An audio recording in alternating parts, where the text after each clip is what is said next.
Hello everyone, ನಾನಿವತ್ತು ಕೋಳಿ form ಒಳಗೆ ಹೇಗಿರ್ತದೆ ಅಂತ ತೋರಿಸ್ಕೊಡ್ತೇನೆ, ಬನ್ನಿ.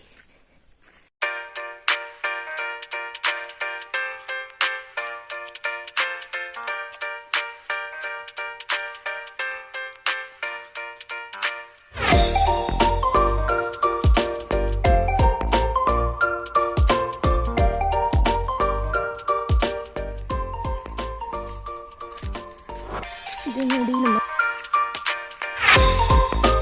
ಒಳಗೆ ಹೇಗುಂಟು ಅಂತ ತೋರಿಸ್ಕೊಡ್ತೇನೆ.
ನೋಡಿ, ಇದು ಬ್ಲೂಡರ್ ಅಂತ. ಇದರಲ್ಲಿ ಕೋಳಿ ಮರಿ ಶಾಖಕ್ಕೆ ಇದನ್ನ ಯೂಸ್ ಮಾಡ್ತಾರೆ. ಚಿಕ್ಕ ಮರಿ ಇರುವಾಗ ಇದನ್ನ ಆನ್ ಮಾಡಿ ಇಡಬೇಕು, ನೈಟ್ ಕೋಳಿ ಮರಿ ಶಾಖ ತಗೊಳ್ಳಿಕ್ಕೆ. ನೆಕ್ಸ್ಟು ಈ ಡ್ರಮ್ಮಲ್ಲಿ ನಾವು ಬೆಂಕಿ ಹಾಕಿಡ್ತೇವೆ. ನೈಟ್ ಚಳಿ ಟೈಮಲ್ಲೆಲ್ಲ ಕೋಳಿ ಮರಿಗೆ ಫಸ್ಟ್ ಒಂದು 10 ದಿವಸ ಇದರಲ್ಲಿ ಬೆಂಕಿ ಹಾಕಿ ಶಾಖ ಕೊಡಬೇಕು. ಚಿಕ್ಕ ಮರಿ ಇರುವಾಗ ನಾವು ನೀರನ್ನು ಇದರಲ್ಲಿ ಇಡ್ತೇವೆ, ಇಂಥ ಪಾತ್ರದಲ್ಲಿ ಇಡಬೇಕು ಚಿಕ್ಕ ಮರಿ. ಆಮೇಲೆ ಫುಡ್ಡು ಇದಕ್ಕೆ ಹಾಕಿಡೋದು ಇಂಥ ಪಾತ್ರ.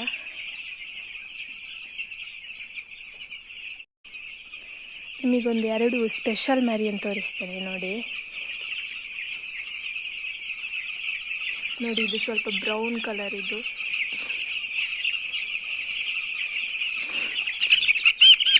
ನೋಡಿ,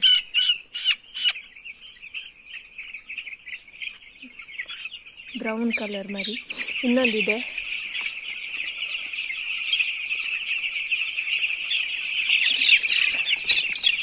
ಇದು ನೋಡಿ, ಬ್ಲ್ಯಾಕ್ ಕಲರ್. ಇದು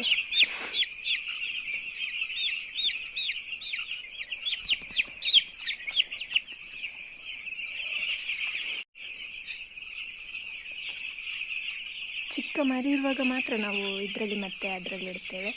ದೊಡ್ಡ ಆದಮೇಲೆ ನೋಡಿ ಇಂಥ ಪಾತ್ರದಲ್ಲಿ ಇಡ್ತೇವೆ. ಇದರಲ್ಲಿ ಫುಡ್ ಹಾಕಲಿಕ್ಕೆ ಮತ್ತು ಇದರಲ್ಲಿ ನೀರು. ಇದು ಆಟೋಮೆಟಿಕ್ ನೀರು, ಟ್ಯಾಂಕಿಂದನೇ ನೀರು ಬರ್ತದೆ ಇದಕ್ಕೆ. ದೊಡ್ಡದಾದ್ಮೇಲೆ ನೀರು ಇಡಬೇಕು ಅಂತಿಲ್ಲ, ಇದರಲ್ಲೇ ನೀರೆಲ್ಲ ಬರ್ತದೆ.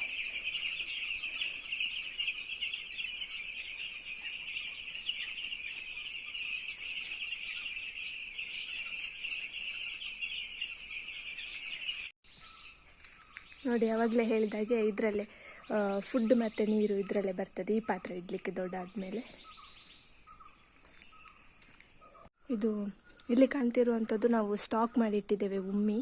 ಇದು ಕೆಳಗೆ ಮರಿಯ ಕೆಳಗೆ ಹಾಕಲಿಕ್ಕಿರುವಂಥದ್ದು, ಕೋಳಿಯ ಕೆಳಗೆ ಹಾಕಲಿಕ್ಕಿರುವಂಥದ್ದು. ಮಳೆಗಾಲದಲ್ಲೆಲ್ಲ ಕಷ್ಟ ಆಗ್ಬೋದು ಅಂತೇಳಿ ನಾವು ಇವಾಗಲೇ ಸ್ಟಾಕ್ ಮಾಡಿಟ್ಟಿದ್ದೇವೆ. ಇದನ್ನ ನಾವು ಮರಿಯ ಕೆಳಗೆ ಹಾಕ್ತೇವೆ. ನೆಕ್ಸ್ಟ್ ಇದು ಗೊಬ್ಬರ ಆದಮೇಲೆ ಮಾರ್ಬೋದು. ಇದಿಷ್ಟು ಪಾರ್ಟ್ 1. ನೆಕ್ಸ್ಟ್ ಕೋಳಿ ಮರಿ ದೊಡ್ಡದಾಗೆ ಹೇಗೆ ಎಲ್ಲ ಮಾಡ್ತೇವೆ ಅಂತ ನೆಕ್ಸ್ಟ್ ವಿಡಿಯೋದಲ್ಲಿ ತಿಳಿಸ್ಕೊಡ್ತೇನೆ.